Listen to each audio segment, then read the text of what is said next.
नमस्कार दोस्तों, बहुत बहुत स्वागत है आप सभी का सरकार स्टडी वेब एजुकेशन में। आज की इस वीडियो में हम MPPSC 2020 की जो सीरीज़ है उसके अंतर्गत जो हम पाठ्यक्रम पूरा करने की जो सीरीज़ चला रहे हैं उसमें हम तृतीय प्रश्न पत्र यानी मुख्य परीक्षा प्रश्न पत्र में से तृतीय प्रश्न पत्र यानी विज्ञान एवं तकनीकी का जो इकाई 2 है, इकाई 2 हम इसके अंतर्गत हम पढ़ेंगे आवर्त सारणी के बारे में। ठीक है, आवर्त सारणी के बारे में, और ये पार्ट 2 होगा, आवर्त सारणी का पार्ट 2। इससे पहले यदि आपने आवर्त सारणी का पार्ट 1 नहीं पढ़ा जिसमें हमने बेसिक पढ़े कि आवर्त सारणी को बनाने की जो प्रक्रिया है वहाँ से लेके अभी तक की जो प्रक्रिया है वो आपने नहीं पढ़ा है, तो जो पहला पार्ट है आप देख लीजिए।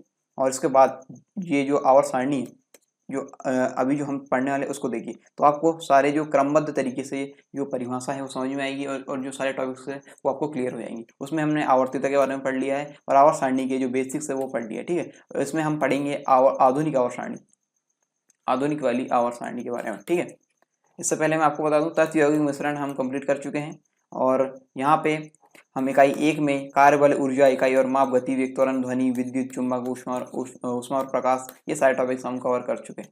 तो इस प्रकार ये वीडियो का सीक्वेंस होने वाला है। हम पढ़ेंगे अभी आधुनिक आवर्त सारणी। और मैं आपको बता दूं, यदि आप उत्तर लेखन ग्रुप से नहीं जुड़े हैं, उत्तर लेखन ग्रुप क्या है, हमारे द्वारा बनाया गया एक ग्रुप है जिसमें मुख्य परीक्षा में जो उत्तर लेखन करना होता है उसका अभ्यास हमारे द्वारा यहाँ पे कराया जाता है। इसमें आप अपने जो उत्तर है वो हमारे द्वारा दिए गए प्रश्नों का उत्तर आप लिख कर भेजते हैं। ठीक है, इसमें टेलीग्राम ग्रुप में उत्तर लेखन ग्रुप क्या है, ये एक टेलीग्राम ग्रुप है जिसमें आप अपने उत्तर भेजते हैं और वहाँ पे आपके उत्तरों की समीक्षा रोजाना स्तर पर की जाती है। ठीक है, आपको एक प्रश्न दिया जाएगा या फिर प्रश्नों की संख्या वहाँ पे कम ज़्यादा होती रहती है, 1 या 2 3 4 जितने भी आपको प्रश्न दिए जाएंगे उसमें आपको उसके उत्तर लिखना होगा, और उत्तर लिख के आपको टेलीग्राम ग्रुप में आपको शेयर करनी होगी अपनी कॉपी, और उसमें से आपको फिर बताया जाएगा, यानी समीक्षा की जाएगी आपकी कॉपी की कि आपकी कॉपी में कितना सही है कितना गलत है या फिर कितना आपको सुधार की आवश्यकता है। ठीक है, तो इस प्रकार आपकी जो मुख्य परीक्षा की तैयारी है वो इस प्रकार युद्ध स्तर पे चालू हो जाएगी। ठीक है, तो इस प्रकार जो उत्तर लेखन ग्रुप है बहुत ही इंपॉर्टेंट हो जाता है, आप उससे जरूर ज्वाइन कर लीजिए।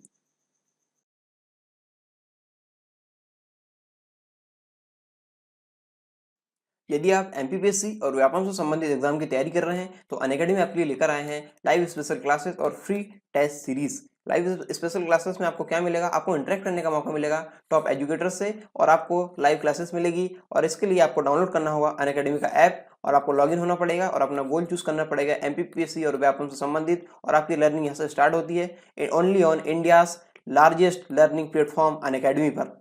अनअकैडमी का जो ऐप है इस प्रकार दिखता है, और आप यहाँ पे जो अपना गोल चूज करेंगे वो इस प्रकार कर सकते हैं MPPSC और व्यापम से संबंधित। साथ ही साथ यहाँ पे आपको मिलते हैं डाउट क्लियरिंग सेशन, आप अपने डाउट क्लियर कर सकते हैं इन सेशन में अपने क्वेश्चन भेज के, और आप यहाँ पे टाइप करके कर सकते हैं अपने क्वेश्चन, वहाँ पे भेज सकते हैं, और साथ ही साथ इमेज के फॉर्म में भी वहाँ पे भेज सकते हैं। इसके साथ आप जो MCQ वगैरह जब कंडक्ट कराए जाएंगे तो आप पोल के माध्यम से अपने MCQ का आंसर वहाँ पे दे सकते हैं। साथ ही साथ PDF और नोट्स यदि डाउनलोड करना है तो यहाँ पे इसका भी ऑप्शन है। हर लेक्चर के बाद आपको यहाँ पे इसके नोट्स डाउनलोड करने के ऑप्शन मिल जाते हैं। और इसके साथ MPPSC T20 सीरीज आपको यहाँ पे मिल रही है डेली 8 बजे। इसमें 20 क्वेश्चन होंगे और 20 मिनट में आपको इनके आंसर देने होंगे। इसके साथ आपको मिलता है इसमें रियल टाइम एग्जाम एक्सपीरियंस, और ये जो पेपर होगा इसका जो इसमें जो भी डाउट होंगे आपको वो कंप्लीट जो आपके क्लियर कराए जाएंगे 8:30 बजे से 9:30 बजे तक डेली, जो टॉप एजुकेटर्स है उनके द्वारा। फ्री लाइव क्लास और प्लस क्लास में क्या फ़र्क है यहाँ पे, प्लस क्लास में आपको मिलेंगे complete syllabus, unlimited practice sets और PDF नोट्स यहाँ पे अनलिमिटेड मिलेंगे आपको, और all doubt solve by top educators. और यदि आप फ्री क्लास यहाँ पे ज्वाइन करेंगे तो आपको यहाँ पे ये सारी चीज़ें जो हैं वो लिमिटेड हो जाएगी। इसके और क्या बेनिफिट्स है, आप अपने पसंदीदा टीचर से पढ़ सकते हैं, और विभिन्न प्रकार के यहाँ पे बैच है, आप उन बैच को ज्वाइन कर सकते हैं, और यहाँ पे डाउट क्लियरिंग सेशन भी होते हैं, और यहाँ पे पोल भी क्रिएट कराए जाते हैं, कमेंट्स आप कर सकते हैं जो भी आपके कमेंट्स हैं, और यहाँ पे क्विज भी सॉल्व कराई जाती है। 1 सब्सक्रिप्शन आपको लेना पड़ेगा और अनलिमिटेड एक्सेस आप इससे प्राप्त कर सकते हैं। आप यहाँ पे इन लेक्चर्स को डाउनलोड कर सकते हैं, इन वीडियोस को डाउनलोड कर सकते हैं, ऑफलाइन आप देख सकते हैं बाद में, और PDF भी डाउनलोड कर सकते हैं रिविजन के लिए। आप देख सकते हैं यहाँ पे जो बैच है अक्टूबर में वो इस प्रकार से शुरू होने वाली है, जैसे MPSI का बैच है, MPSI की बैच जो अन्य बैच सेकंड बैच है। ठीक है, इस प्रकार से जो अन्य बैच है आप इनमें से जो भी आपको पसंद है आप इन बैच में एनरोल हो सकते हैं। सब्सक्रिप्शन लेते टाइम आप हमारे प्रोमो कोड का यूज़ कर सकते हैं। प्रोमो कोड है सरकार 10, इससे आपको 10% तक की छूट मिल सकती है इस सब्सक्रिप्शन में, तो इस प्रोमो कोड का उपयोग आप ज़रूर करें। आप इस क्लास का सब्सक्रिप्शन ले सकते हैं, और ये पढ़ाई जा रही है मध्य प्रदेश के टॉप एजुकेटर्स के द्वारा।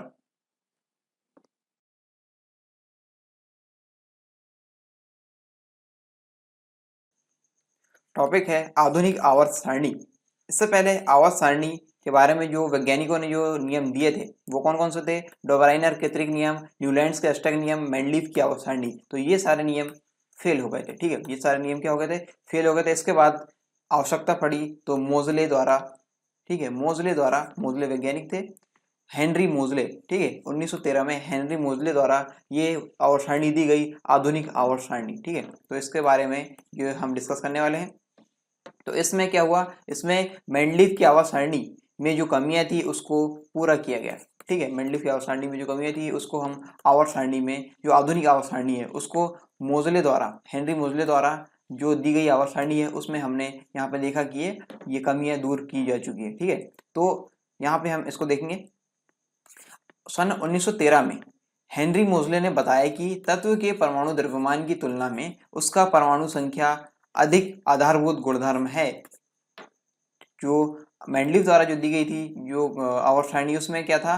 परमाणु द्रव्यमान आधारभूत था। ठीक है, आधारभूत क्या था? परमाणु द्रव्यमान, यानी आधार क्या था? परमाणु द्रव्यमान के अनुसार जो मेंडलीफ की आवर्त सारणी थी वो डिजाइन की गई थी। लेकिन यहाँ पे जो मोजले जी है उन्होंने बताया कि तत्व के परमाणु द्रव्यमान की तुलना में उसका परमाणु संख्या, एटॉमिक नंबर, ठीक है, एटॉमिक नंबर इंग्लिश में से बोलेंगे, परमाणु संख्या अधिक आधारभूत गुणधर्म है।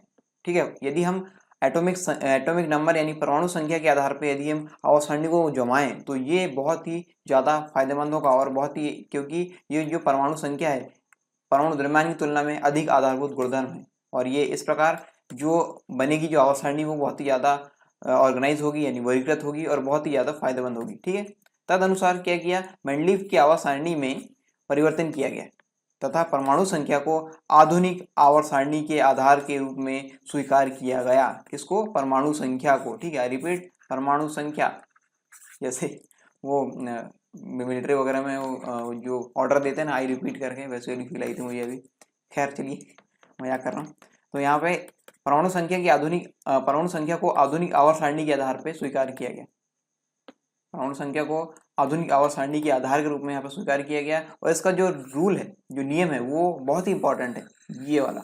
ठीक है, इसको अपने दिमाग में डिस्प्लिन के हिसाब से डाल लो। डिस्प्लिन के हिसाब से मतलब, डिस्प्लिन का आपने ऐड देखा होगा, डिस्प्लिन पीते हैं वो पानी ऊपर आता है। ठीक है, ऐसा कुछ होता है क्या?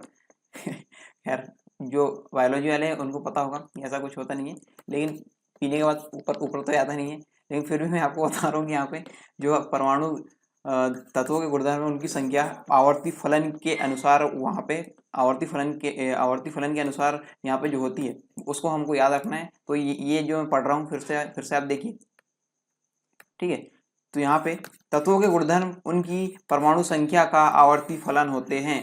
तत्वों के गुणधर्म क्या होते हैं? उनकी परमाणु संख्या का आवर्ती फलन होते हैं। तत्वों के गुणधर्म उनकी परमाणु संख्या का आवर्ती फलन होते हैं। मैं बार बार रिपीट कर रहा हूँ क्योंकि ये बहुत ही इंपॉर्टेंट और बहुत ही ज़्यादा पूछा जाने वाला ये स्टेटमेंट है। ठीक है, क्योंकि इससे पहले जो मेंडलीफ द्वारा जो दी गई थी आवर्त सारणी, उसमें उसका जो नियम था वो क्या था? जो नियम क्या था? वो ये था कि तत्वों के गुणधर्म उनके परमाणु द्रव्यमान का आवर्ती फलन होते हैं। उसमें क्या नहीं था? परमाणु संख्या नहीं थी। यहाँ पे क्या था? उसके परमाणु द्रव्यमान था। ठीक है, तत्वों के गुणधर्म उनके परमाणु द्रव्यमान का आवर्ती फलन होते हैं, ये इसमें दिया गया था मेंडलीफ की आवर्त सारणी के नियम में। ठीक है, मेंडलीफ आवर्त सारणी जिस आधार पर जमी हुई थी, जिस आधार पर वर्गीकृत की गई थी, उसका ये नियम था। लेकिन यहाँ पे आधुनिक आवर्त सारणी का नियम क्या था? क्या है यहाँ पे? तत्वों के गुणधर्म उनकी परमाणु संख्या का आवर्ती फलन होते हैं। ठीक है, ये बहुत ही ज़्यादा हाईलाइट करके मैंने इसलिए बताया क्योंकि बहुत ज़्यादा इंपॉर्टेंट है। तो मैं आपको दिखा दूं, ये जो आधुनिक आवर्त सारणी इस प्रकार से दिखती है। ठीक है, जो मोजले द्वारा दी गई है। यहाँ पे इस प्रकार से जो तत्व है यहाँ पे वर्गीकृत किए गए। ठीक है, इसके बारे में हम एक एक करके देखेंगे कि ये क्या है। आखिर देखने में समझ में आएगी नहीं, लेकिन फिर हम इसके बारे में जब पढ़ेंगे तो यहाँ पे आपको फिर देखने से ही समझ में आने लगेगी। ठीक है, सॉरी, हाँ चलिए देखते हैं। जैसा कि हम जानते हैं, परमाणु संख्या से हमें परमाणु के नाभिक में स्थित प्रोटॉनों की संख्या का पता चलता है। ठीक है, तो परमाणु संख्या से क्या पता चलता है? ये कोई परमाणु है, इसके नाभिक में उपस्थित नंबर ऑफ प्रोटॉन यानी प्रोटॉनों की संख्या से हमको परमाणु संख्या का पता चलता है। ठीक है, या फिर परमाणु संख्या से प्रोटॉनों की संख्या पता चलता है। दोनों दोनों मतलब वो गंगाधर शक्तिमान वाली कंडीशन आ गई यहाँ पे, ठीक है, ऐसा कुछ हो सकता है। अरे मजाक कर रहा हूँ। यहाँ पे परमाणु संख्या से क्या पता चलता है, नंबर ऑफ प्रोटॉन, ये नंबर ऑफ प्रोटॉन से पता चलता है परमाणु संख्या, ठीक है। इस प्रकार जो हम ये थ्योरी हम जानते हैं।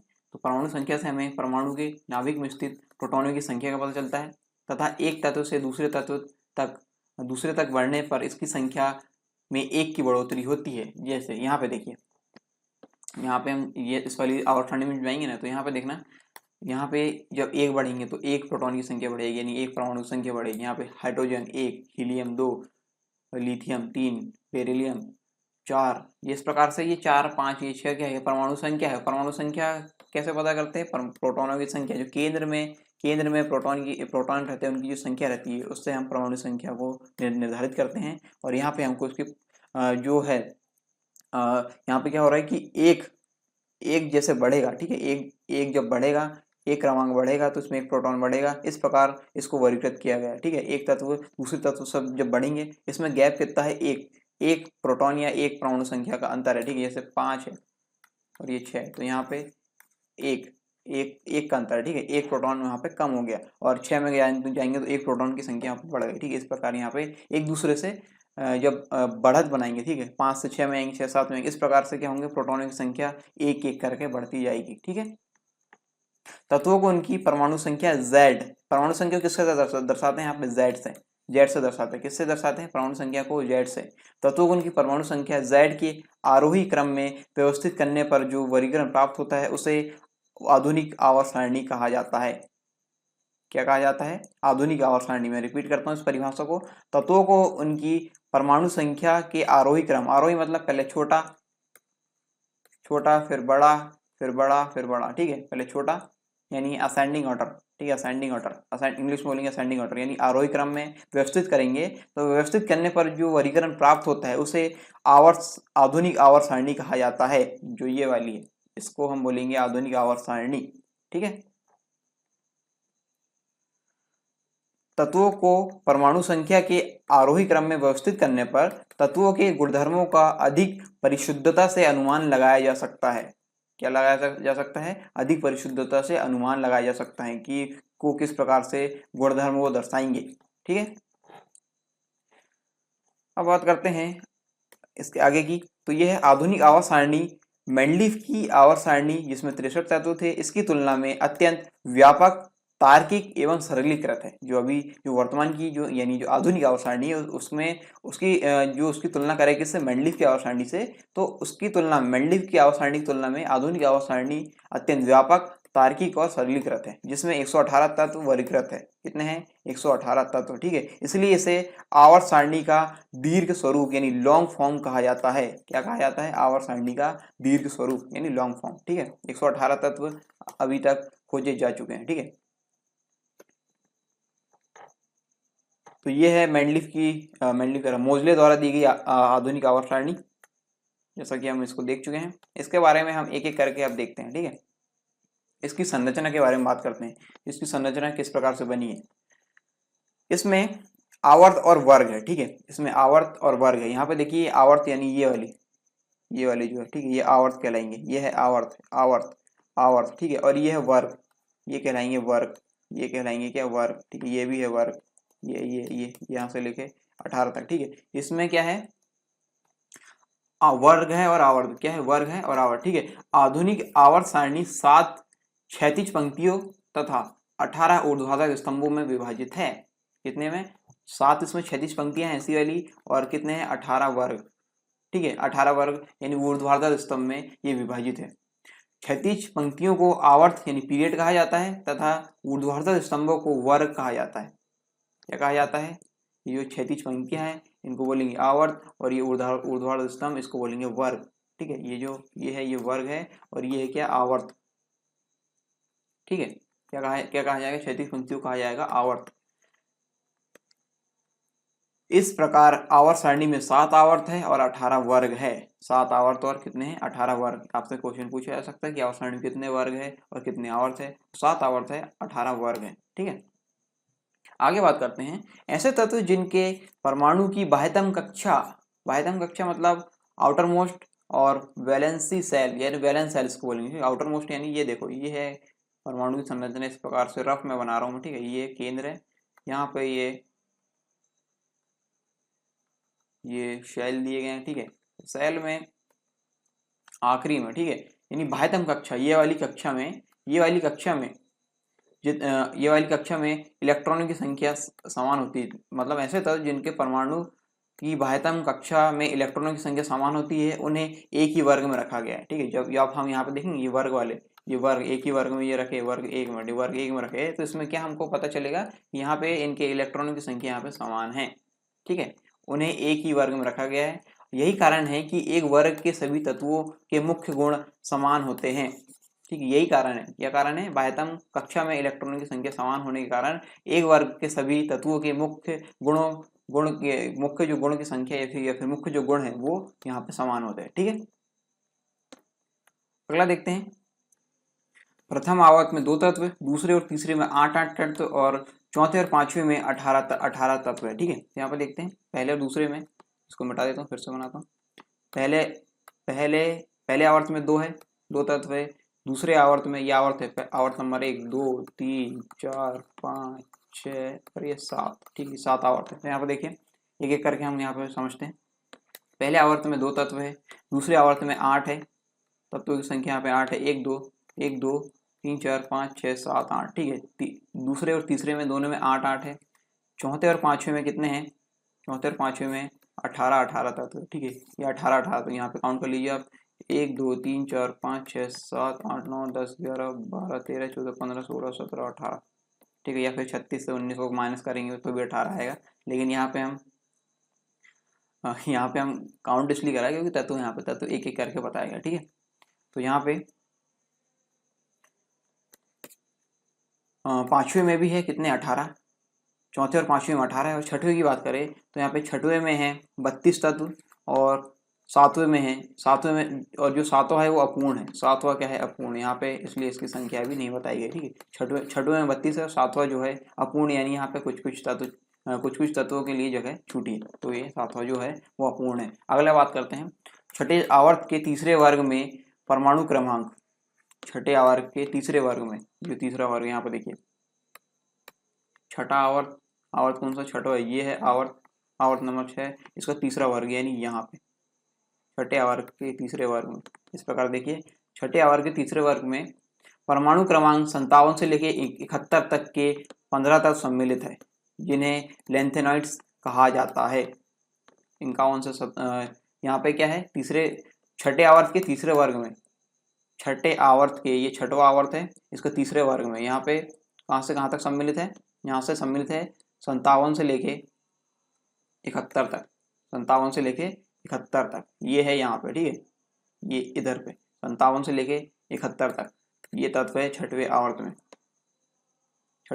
ठीक है। यहाँ पे ये बात हो रही है, इसको क्या बोलते हैं, इसको बोलते हैं लेंथेनॉइड्स बोलते हैं। और इसी प्रकार सातवें आवर्त के तीसरे वर्ग में परमाणु क्रमांक 89 से लेके 103 तक के तत्व सम्मिलित है, जिन्हें एक्टिनॉइड्स कहा जाता है। क्या कहा जाता है, एक्टिनॉइड्स, यहाँ पे बोलेंगे, ठीक है। यहाँ पे देखिए 89 से लेके ये शुरू हुआ और ये कहाँ खत्म हुआ, 103 तक, तो इसको बोलेंगे लेंथेनॉइड्स। किसको, ऊपर वाले को, यानी ये 57 से लेके 71 तक परमाणु क्रमांक है जिसको, उसको क्या बोलेंगे, इसको बोलेंगे लेंथेनॉइड। और सातवें आवर्त में देखिए, सातवें आवर्त में हम बात करते हैं तो यहाँ पे 89 से लेके कहाँ तक 103, ठीक है, 89 से लेके 103 तक के तत्व कहलाएंगे एक्टिनाइड्स। क्या कहलाएंगे, एक्टिनाइड्स, ठीक है।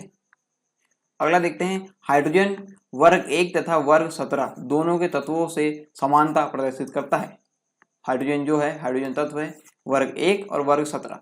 वर्ग 1 हम यहाँ पे देखते हैं, वर्ग 1 है और वर्ग 17, इन दोनों से ये क्या, इन दोनों से समानता प्रदर्शित करता है, इन दोनों तत्वों से समानता प्रदर्शित करता है। इसलिए हमने इसे क्या किया है, यानी कि मोजले द्वारा जो किया गया है, इसे दोनों वर्ग के ऊपर स्थान दिया गया है, दोनों वर्ग के ऊपर स्थान दिया गया। तो यहाँ पे इसकी पोजीशन ये देख लेते हैं, ठीक है। अब ये 2 लाइन पढ़ने से पहले मैं कुछ परिभाषाएं बताऊंगा जो कि बहुत ही ज़्यादा इंपॉर्टेंट है। उसको समझने के बाद आपको इन शब्दों का अर्थ पता चलेगा परमाणु त्रिज्या, आयनीकरण ऊर्जा, इलेक्ट्रॉन बंधुता, विद्युत ऋणात्मकता, ये सारी चीजें की परिभाषा जब तक आपको पता ना हो तो यहाँ पे जो स्टेटमेंट दिए गए वो आपको समझ में नहीं आएंगे। तो सबसे पहले हम इनके स्टेटमेंट देख लेते हैं।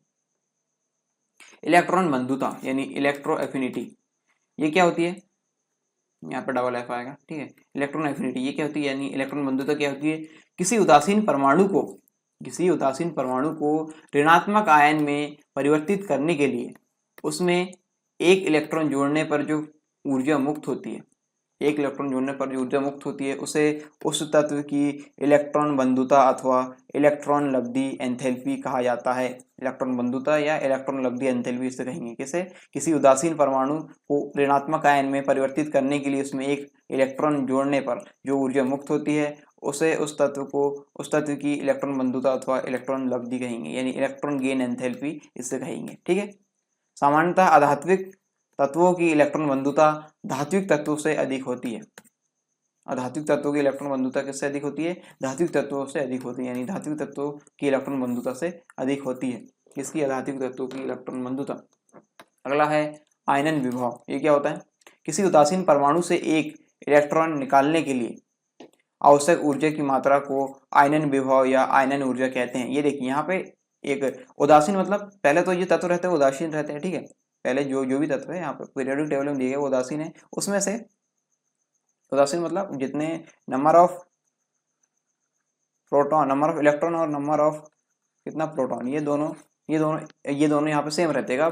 तो जब ये आवर्त सारणी में रखे हुए वाली कंडीशन में यानी नॉर्मल कंडीशन में क्या होता है, ये उदासीन होते हैं, नहीं इलेक्ट्रॉन की संख्या और प्रोटॉन की संख्या यहाँ पे समान होती है। तो यहाँ पे आयनन विभव कब होगा? आयनन विभव कब इस कंडीशन में होगा? किसी उदासीन परमाणु से, ये उदासीन परमाणु जितने भी परमाणु यहाँ पे उदासीन परमाणु जो भी है, उदासीन परमाणु से एक इलेक्ट्रॉन निकालने के लिए आवश्यक ऊर्जा की मात्रा को क्या बोलेंगे? आयनन विभव या फिर आयनन ऊर्जा बोलेंगे। और यहाँ पे किसी उदासीन परमाणु को ऋणात्मक आयन में परिवर्तित करने के लिए उसमें एक इलेक्ट्रॉन जोड़ने पर जो ऊर्जा मुक्त होती है उसे हम उस तत्व की इलेक्ट्रॉन बंधुता या इलेक्ट्रॉन लब्धि एंथैल्पी कहते हैं। ये दोनों एक दूसरे के अपोजिट मान सकते हैं, ठीक है।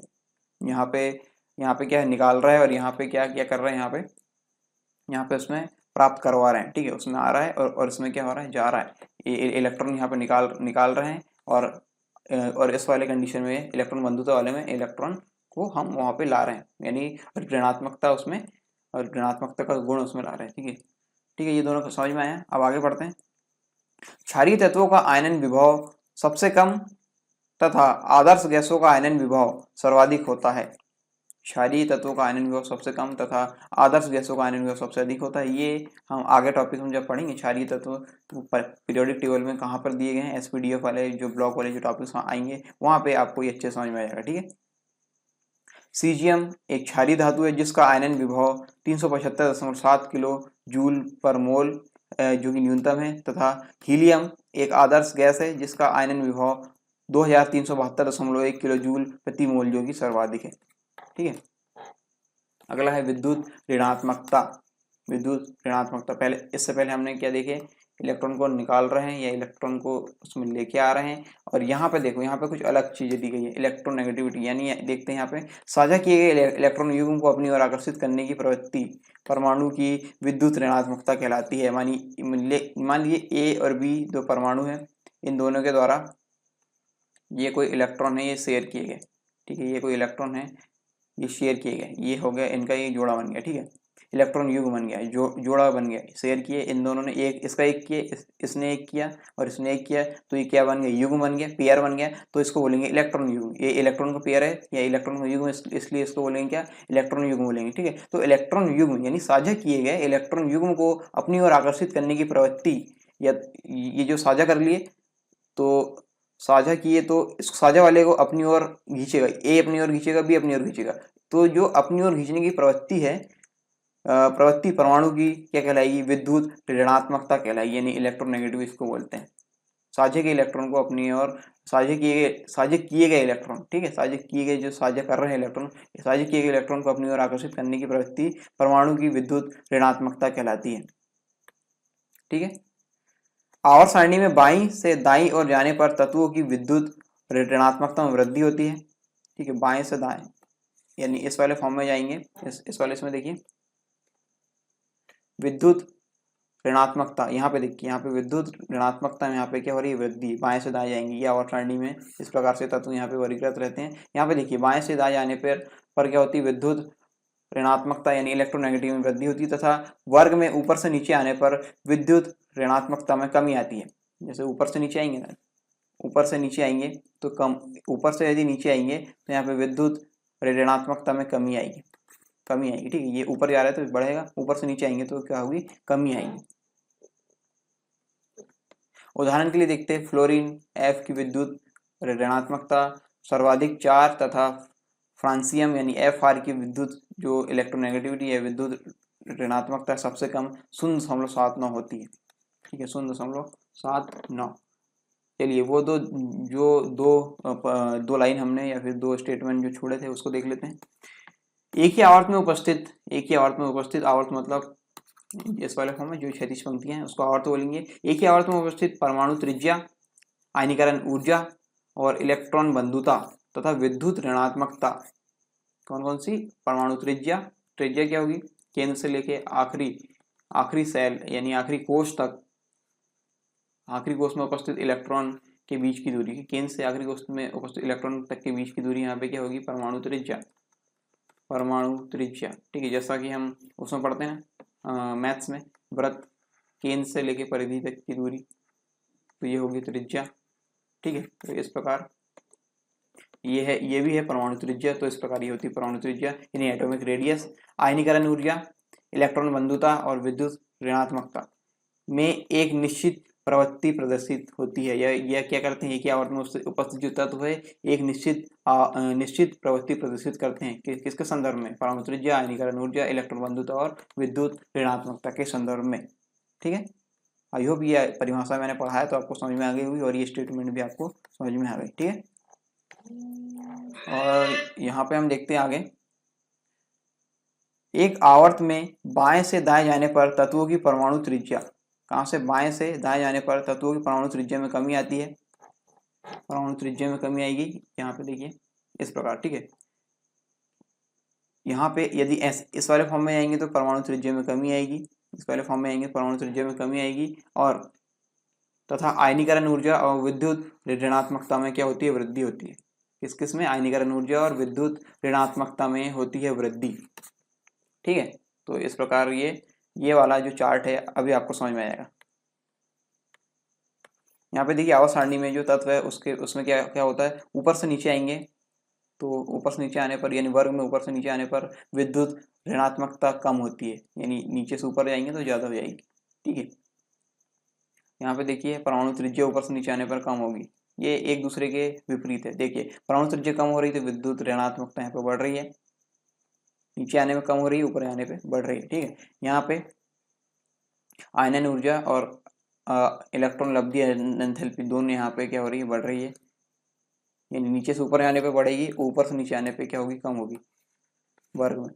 और यहाँ पे देखते हैं क्षैतिज वाली बात करते हैं, क्षैतिज में बाएं से दाएं आने पर इलेक्ट्रॉन लब्धि एंथैल्पी बढ़ेगी, आयनन ऊर्जा बढ़ेगी, और यहाँ पे परमाणु त्रिज्या यदि बाएं से दाएं की बात करें तो घटेगी, और विद्युत ऋणात्मकता की बात करें तो ये क्या होगी, बढ़ेगी, ठीक है। इस प्रकार ये सारे जो शब्दावली है उसके बारे में हमने पढ़ लिया, और यहाँ पे किस प्रकार ये जो गुणधर्म है वो किस प्रकार घट रहे बढ़ रहे हैं सीक्वेंस है, ये भी हमने डिस्कस कर लिया, ठीक है।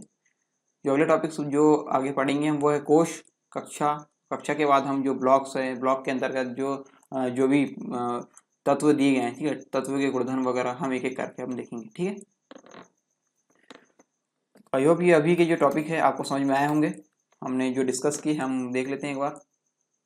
हमने क्या क्या पढ़े यहाँ पे, आवर्त सारणी के बारे में पढ़ा, आवर्त सारणी के संरचना के बारे में हमने देखा, विद्युत इलेक्ट्रॉन बंधुता यानी इलेक्ट्रो एफिनिटी, आयनन विभव और विद्युत ऋणात्मकता, ये टॉपिक हमने अभी डिस्कस की जो कि बहुत ज़्यादा इंपॉर्टेंट है, ठीक है।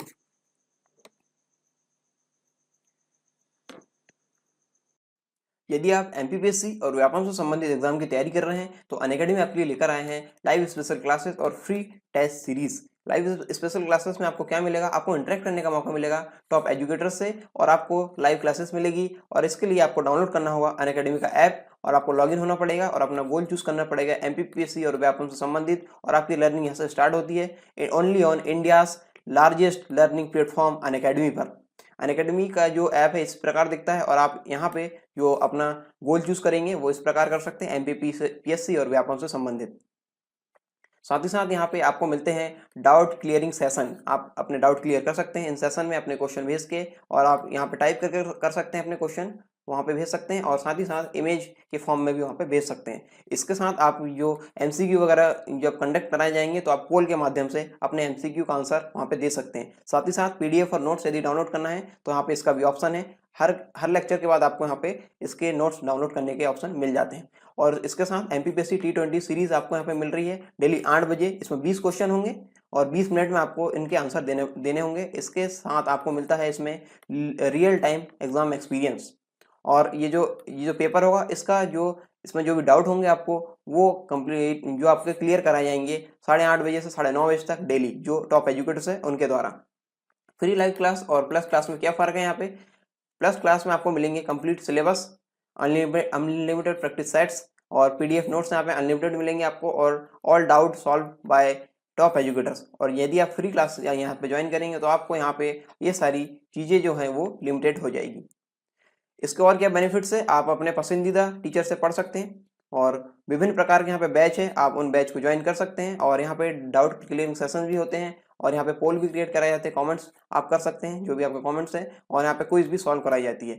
1 सब्सक्रिप्शन आपको लेना पड़ेगा और अनलिमिटेड एक्सेस आप इससे प्राप्त कर सकते हैं। आप यहाँ पे इन लेक्चर्स को डाउनलोड कर सकते हैं, इन वीडियोस को डाउनलोड कर सकते हैं, ऑफलाइन आप देख सकते हैं बाद में, और पीडीएफ भी डाउनलोड कर सकते हैं रिवीजन के लिए। आप देख सकते हैं यहाँ पे जो बैच है अक्टूबर में वो इस प्रकार से शुरू होने वाली है। जैसे एमपीएसआई का बैच है, एमपीएसआई की बैच, जो अन्य बैच सेकंड बैच है, ठीक है। इस प्रकार से जो अन्य बैच है आप इनमें से जो भी आपको पसंद है आप इन बैच में एनरोल हो सकते हैं। सब्सक्रिप्शन लेते टाइम आप हमारे प्रोमो कोड का यूज़ कर सकते हैं। प्रोमो कोड है सरकार 10, इससे आपको 10% तक की छूट मिल सकती है इस सब्सक्रिप्शन में, तो इस प्रोमो कोड का उपयोग आप ज़रूर करें। आप इस क्लास का सब्सक्रिप्शन ले सकते हैं, और ये पढ़ाई जा रही है मध्य प्रदेश के टॉप एजुकेटर्स के द्वारा।